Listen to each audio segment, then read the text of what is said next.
सुन रहे हैं भाग 16।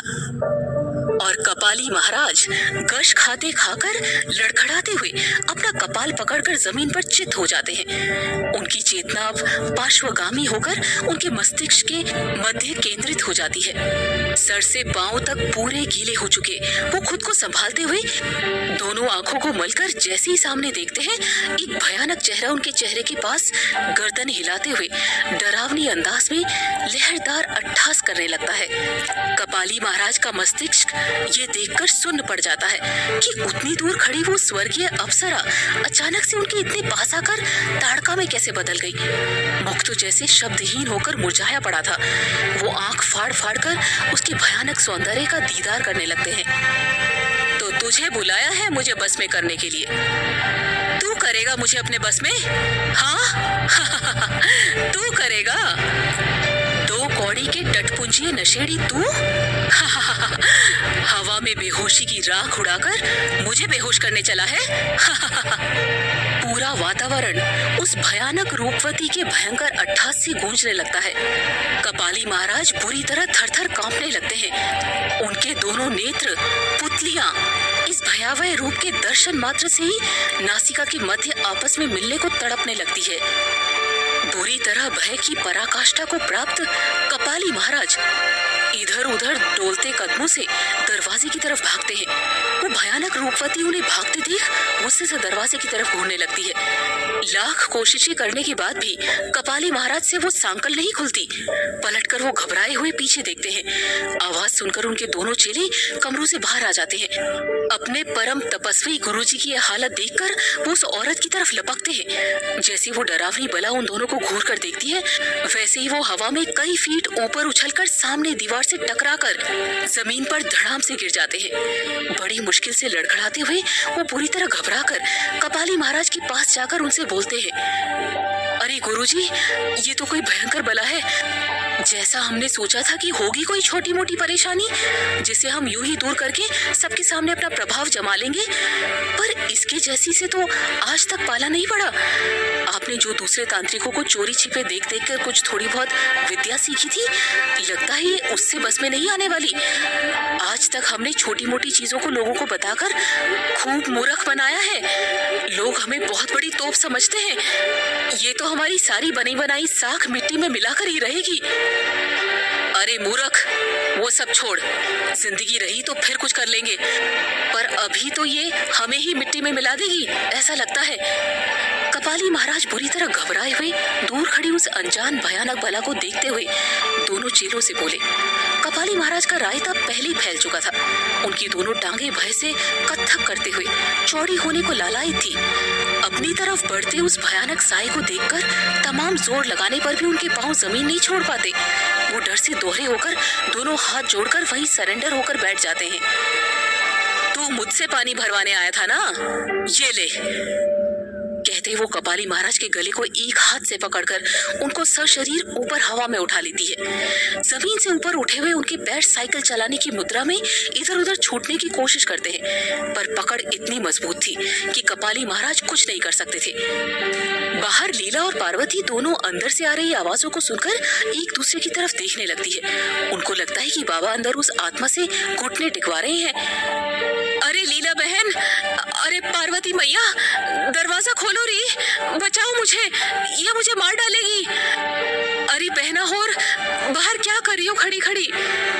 जल्दी दरवाजा खोल, अंदर आओ री। अरे बचा ले रे कोई, ये तो साक्षात मौत है। अरे बाप रे। कपाली महाराज का करुण क्रंदन रोदन सुनकर पार्वती दरवाजे की ओर बढ़ती है, पर लीला आगे बढ़कर उनका हाथ पकड़कर उनको रोक लेती है। अरे अरे रे, ठहरो पार्वती बहन, ठहरो। याद नहीं महाराज ने क्या कहा था? कुछ भी हो दरवाजा मत खोलना, भले कैसी भी आवाज आए। भूल गई तुम? लीला पार्वती से बोली। पर लीला बहन, ये तो महाराज की ही आवाज लग रही है। वो सहायता के लिए पुकार रहे हैं, पता नहीं अंदर क्या चल रहा है। पार्वती लीला से आश्चर्य से बोली। ये उनकी नहीं बल्कि उस आत्मा की आवाज होगी। तुमने रामायण नहीं पढ़ी? जब श्री राम मृग बने मारीच को मारते हैं तो मारीच श्री राम की ही आवाज निकालकर सबको पुकारने लगता है, हाय सीता, हाय लक्ष्मण, मेरी सहायता करो। उसी तरह ये आत्माएं भी माया द्वारा ऐसा ही करती है, ताकि हम भ्रमित होकर वहां से चले जाएं। यही खड़ी रहो चुपचाप, अंदर महाराज जी हैं, वो सब संभालेंगे। अकेले ही उस दुष्ट आत्मा के लिए काफी है वो। लीला बड़े आत्मविश्वास से पार्वती से बोली। उसकी बात सुनकर भी पार्वती को यकीन नहीं होता है, पर वो उसकी बात मानकर वापस पीछे हटकर खड़ी हो जाती है। अंदर से उठापटक की आवाजें और तेज आने लगती है, जैसे कोई कपड़ों को कूट कूट के धोता हो। धम धड़ाम, फिर अचानक से सब शांत हो जाता है। चारों ओर खामोशी फैल जाती है, सुई पटक सन्नाटा। बाहर खड़ी खड़ी लीला खुश होकर पार्वती से बोली, लगता है महाराज ने उस दुष्ट आत्मा को अपनी झोली में कैद कर लिया है। मैं ना कहती थी, बहुत पहुंचे हुए सिद्ध पुरुष हैं हमारे कपाली महाराज। छोटी मोटी आत्माएं तो वैसे ही इनको देखकर भाग जावे है। लीला आंखों को नचाते हुए पार्वती से बोली। तभी पीछे से पार्वती के कंधे पर कोई हाथ रखता है। पलटकर देखते ही पार्वती का मुंह फटा का फटा रह जाता है। उसके सामने गुलाबो मुन्नी और बिट्टू का हाथ पकड़े खड़ी रहती है। अरे माँ जी, आप लोग इस तरह घर के बाहर क्या कर रहे हैं, और ये दरवाजा क्यों लगा हुआ है? लीला तो उसे घर के बाहर देखकर गश खाकर गिरते गिरते बचती है। वो लोग अभी गुलाबों की तरफ आश्चर्य से ही देख रहे थे कि तभी दरवाजा खुलता है। सामने का दृश्य देखकर लीला और पार्वती आंखें फाड़ लेते हैं। कपाली महाराज को दोनों हाथ से पकड़कर कंधे पर उठाए उनके दोनों चेले अपने बीच में लटकाकर बाहर आते हैं। कपाली महाराज का कपाल सूजकर दोहरा हो चुका था। उनका पूरा शरीर अष्टावक्र की तरह फैलकर लटकने लगा था।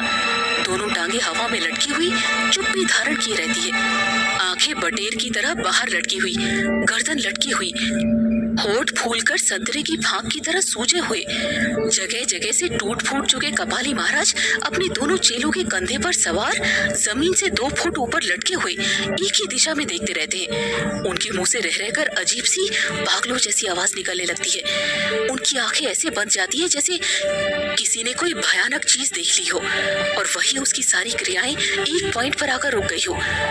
पागलों की तरह आवाज निकालते हुए वो बस एक दिशा में गर्दन लटकाए हुए लीला को गौर से दर्द भरी नजरों से देखने लगते हैं। उनकी आंखों में लीला ताई को देखकर एक अजीब सा दर्द, एक सवालिया चिन्ह उभर आता है, जैसे वो लीला से पूछ रहे हो कि क्या ही मिला था तुझे। उनके दोनों चेले उन्हें वहां से लेकर चल देते हैं। लीला बहन के पूछने पर एक डरते हुए घबराकर उनसे बोलता है, अरे माई, तुमने तो कहा था कि उसके साथ कोई चक्कर है, पर वो तो खुद ही एक भयानक चक्कर है। महाराज जी को ही चकरा दिया, हमें तो जाने दो।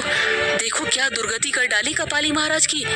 उसे बस में करना हमारे बूते का नहीं। अरे बाप रे। कहते हुए वो लोग वहां से ऐसे चंपत होते हैं कि लीला के आवाज देने पर भी पीछे पलटकर नहीं देखते। इधर मुन्नी और बिट्टू उन महाराज की यह हालत देखकर खूब ताली बजा बजा कर खुश होने लगते हैं। तू तो अंदर थी ना, बाहर कब गई? पार्वती हैरानी से गुलाबों से बोली। अरे माँ जी, ये दोनों परेशान कर रहे थे कि हमें गोली बिस्कुट दिलाकर लाओ चाची, तो मैं इनको लेकर बाजार गई थी। आपको बोलकर ही तो गई थी, ध्यान नहीं आपको? अब खटिया पर लेटी हुई थी। और लीला ताई, आप यहाँ? अब कैसन है आपका माथा?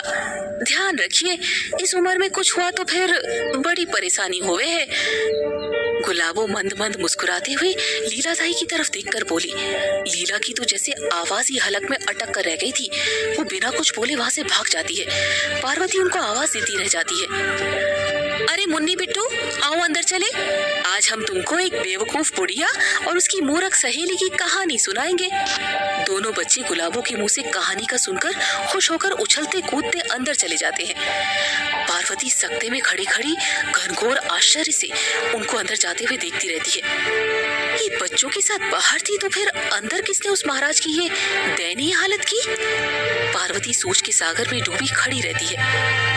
अंदर आकर वहां आंगन का हाल देखकर तो पार्वती अपना सर पीट लेती है। सारा आंगन अस्त व्यस्त, पानी का घड़ा टूटा हुआ पड़ा रहता है। जब अंदर कमरों में जाती है तो उसका आश्चर्य और बढ़ जाता है। कमरे का सामान इधर उधर बिखरा पड़ा रहता है।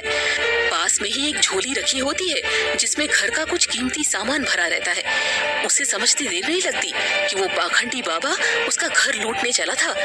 थोड़ी देर में रमा और खुशबू भी वहां आ जाते हैं। वहां का सारा हाल देखकर सभी हैरानी से पार्वती की तरफ देखने लगते हैं। तभी अंदर से गुलाबों का स्वर उभरता है। सभी उस तरफ देखने लगते हैं। तो बच्चों, सुनो कहानी। एक थी बेवकूफ बुढ़िया जो अपनी बहू को खूब परेशान करती थी और उसकी एक मूर्ख सहेली इसमें उसकी मदद करती थी। उस बहू ने खूब सोचा कि वो बुढ़िया सुधर जाए और उसे तंग करना छोड़ दे, पर वो बुढ़िया थी कि मानती ही नहीं थी।